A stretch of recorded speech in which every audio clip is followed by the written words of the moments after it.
Why don't the brakes work sometimes?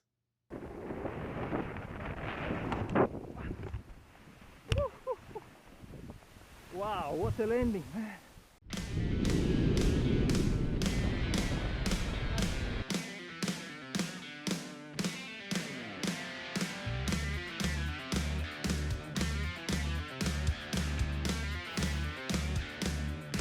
Hi, I'm Greg, and you're getting safer every day. Remember in the last episode we talked about overshooting. Today we're talking about the landing flare. And you'll learn how to land on any slope, what effect the wind direction really has, and the mistake that pilots make right at the end that causes the hard landing. If you're new here, subscribe and hit that bell for notifications. If you want to support the channel and take your learning to the next level, visit flywithgreg.com. You know when you misjudge the wind direction on landing and you come in crosswind or downwind and then you really pile in? We've all done this. Years ago, I put my friend Martin right through my legs on a tandem landing in a small Italian village. The flare just did not work. Cats are built for landing hard. We aren't. So how do you get a soft landing? Here's a beginner pilot looking for a landing on a sunny day in Greece. Nobody gets hurt here. Let's watch what happens and then we'll talk about it afterwards.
Wow, what a landing, man. So what can you do? Let's run through it again and I'll talk you through it. Right, so in the first part, he's obviously overshooting this field because it's a sloping field. Now, if you want to find out more about that, check out my last video in this series about overshooting. But when you've got a sloping field like this, your normal landing setup approach is not going to work. If you come in with your aircraft landing approach from the upwind side of the field, you're still going to have this problem. When you turn into wind, the slope is generating lift. So every time he turns into wind here and glides down the slope is generating lift and causing him to overshoot the slope. So right here he's got a chance to land. If he just headed slightly off to the right, slightly upslope, he could do a perfect landing on that slope. But because he's always wanting to turn into wind and do his landing into wind, which is the way they teach you in school, you're going to keep overshooting or gliding off this field. Yeah, very glad he missed that tree. That was totally unnecessary to be boxed in there. So when you're doing your turns, your figure of 8 turns, don't go in behind hazards. Now here, obviously it's impossible to land because he's pointing straight into wind down a slope with a thermic source at the end of it.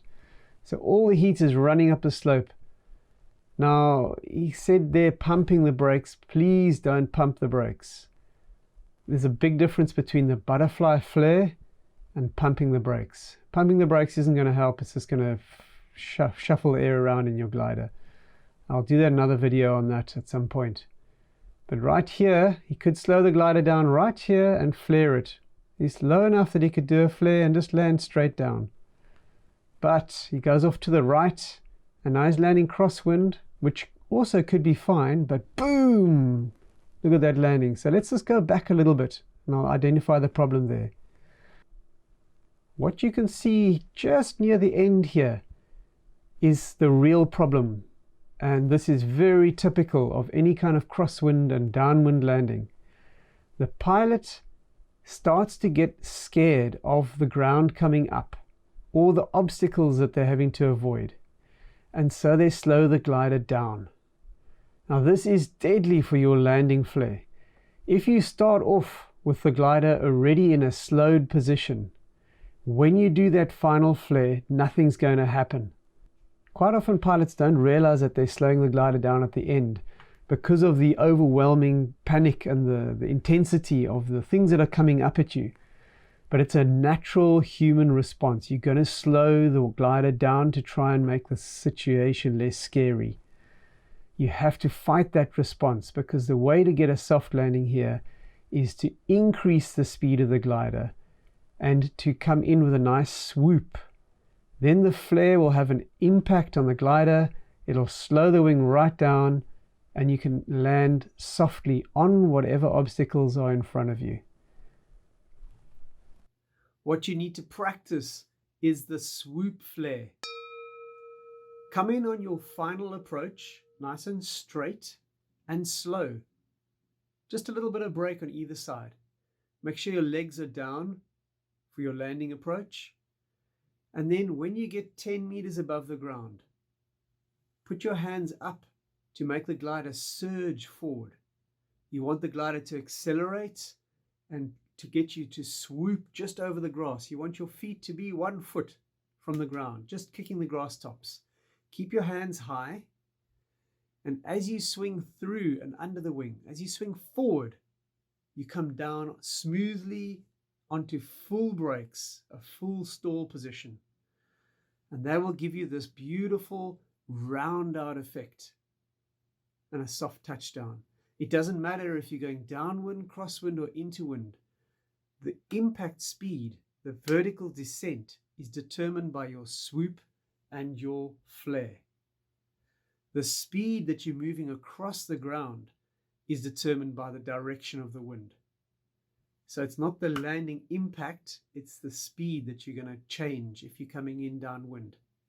So you can still get a gentle touchdown.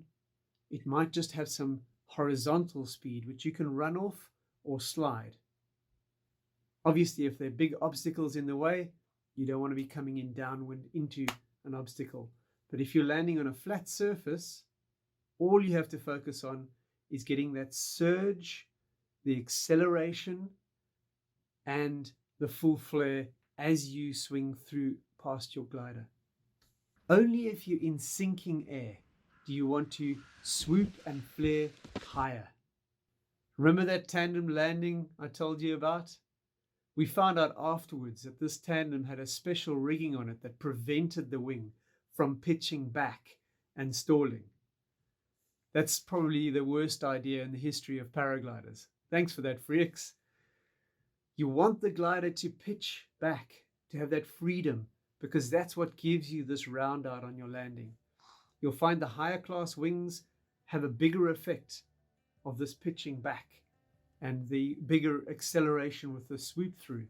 So in some situations, it can actually help to have the higher class glider to give you this soft landing. So learn where your stall point is and practice your swoop flare. So now you've learned how to get a soft landing. If you know anyone that would benefit from this video, share it. To really master your landings, check out the special landing lesson coming soon on flywithgreg.com. What's your favorite soft landing tip? Let me know in the comments. If you have any accident footage you'd like me to analyze, drop me a mail at greg@flywithgreg.com. I'll see you next time when we discuss launches gone bad. Fly safe.